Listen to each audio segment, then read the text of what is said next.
Financial crisis in the 2007 to 2008 years. A financial crisis is one of the issues that have generated a heated debate among scholars and financial analysts for years. The 2007-08 financial crisis is one of the worst that has ever happened in the global economy. Many scholars and analysts employ various models and theories in explaining the causes and the effects of the financial meltdown. In many parts of the world, the crisis had tremendous effects, including the closure of financial institutions, the shutting down of huge companies and organizations, the collapse of industries in certain sectors, as well as the loss of jobs.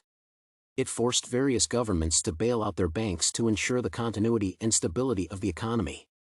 Several stock markets, including the major ones such as the S&P 500, Dow Jones, and Nikkei, suffered a lot.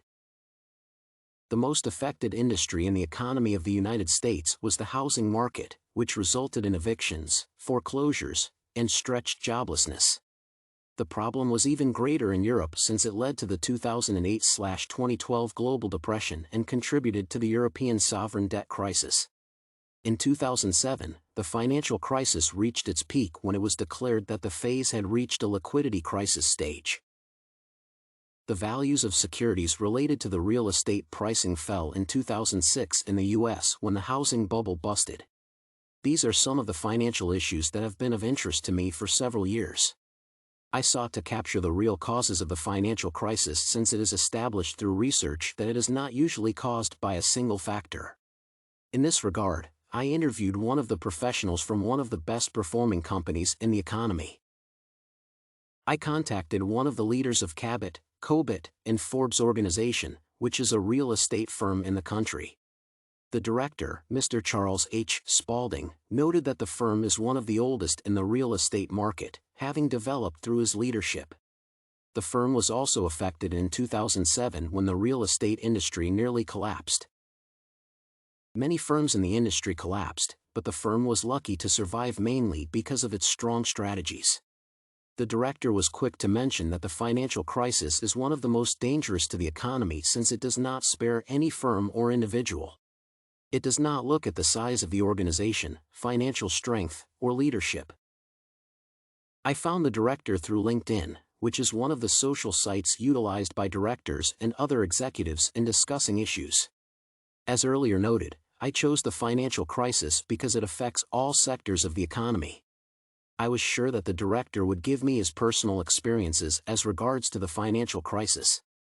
I wanted to know why the financial crisis happens yet the public and the private sector is always alert. In this case, I was interested in knowing some of the deep-seated causes of the financial crisis in the American economy. The interview was very successful because the director gave some of the problems that facilitated the financial meltdown in the American economy. It should be noted that any economy could face a crisis and case care is not taken to mitigate some of the problems that the director stated. He started by noting that the American government started formulating policies from 1990 to 2009, which were harmful to the financial sector. For instance, changes to capital adequacy needs in the global banking agreements demanded the approximation of the risk features of the bank portfolios. However, global banking treaties allowed permitted banks to create their models. This rule was very dangerous because each bank was to develop its own model, which was not even tested. Many banks understood risks in simple terms because they perceived that risks are Tier 1 capital. This simple understanding could have caused several problems for the banking institutions, which degenerated into the financial crisis. In the American economy, banks were given too much freedom because they were permitted to accrue assets amounting to between 30 and 100 times their equities. This was very different in other places, such as Canada, whereby banks could only accumulate assets 20 times less their equity. Politics played a major role in the 2007-08 financial crisis because the government came up with policies in 2000 that would allow the poor to acquire loans from the financial institutions. Banks had no other option but to lend funds to the poor.